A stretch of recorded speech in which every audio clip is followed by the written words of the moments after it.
एक बार की बात है, देवर्षि नारद बैकुंठ धाम गए। वहाँ उन्होंने भगवान विष्णु को प्रणाम किया और कहा, हे प्रभु, पृथ्वी पर अब आपका प्रभाव कम हो रहा है। धर्म की राह पर चलने वाले को कोई अच्छा फल नहीं मिल रहा है और जो पाप कर रहे हैं उनका सब भला हो रहा है, उनके मजे ही मजे हैं। तब श्रीहरि विष्णु भगवान ने कहा, ऐसा नहीं है नारद, जो भी हो रहा है सब नियति के कारण हो रहा है। नारद बोले, प्रभु, मैं तो ये सब पृथ्वी लोक में देखकर आ रहा हूँ।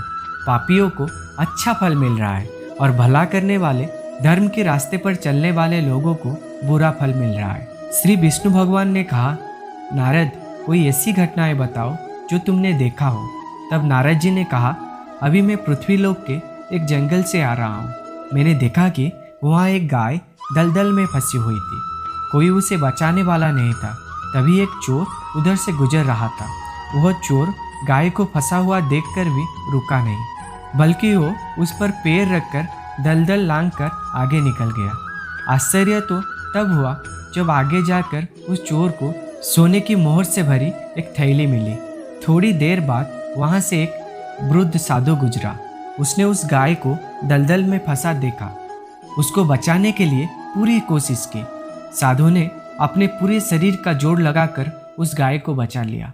लेकिन मैंने देखा कि गाय को दलदल से निकालने के बाद वो साधु जब कुछ दूर आगे गया तो एक सांप उसे काट लिया और वो मर गया।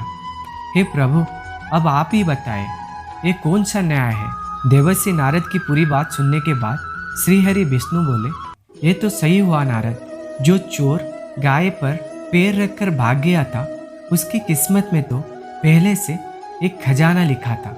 उसके इस पाप के कारण उसे केवल कुछ मोहर ही मिले। फिर नारद बोले, परंतु प्रभु, बेचारा उस साधु ने क्या किया था?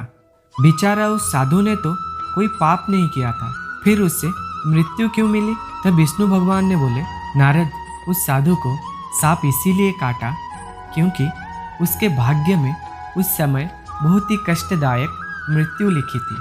लेकिन गाय को बचाने के कारण उसके पुण्य बढ़ गए और उसकी मृत्यु एक छोटी सी चोट में बदल गई, जिससे उसे मृत्यु के समय बहुत ही कम दर्द हुआ और वो स्वर्ग की भागी बना। अब नारद जी संतुष्ट थे। इसीलिए इंसान के कर्म से उसका भाग्य तय होता है। इंसान को कर्म करते रहना चाहिए क्योंकि कर्म से भाग्य बदल जा सकता है। आपका कर्म अच्छा होना चाहिए और बाकी सब अच्छा होगा। आपके अच्छे कर्म आपके बुरे भाग्य पर हमेशा विजय प्राप्त करेगा।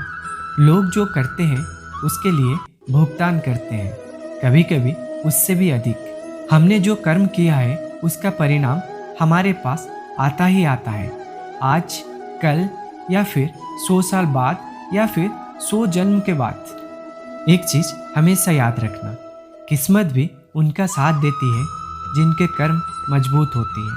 आपको अगर हमारी कहानी अच्छी लगी तो वीडियो को लाइक करिए, चैनल को सब्सक्राइब करिए और हमेशा खुश रहिए।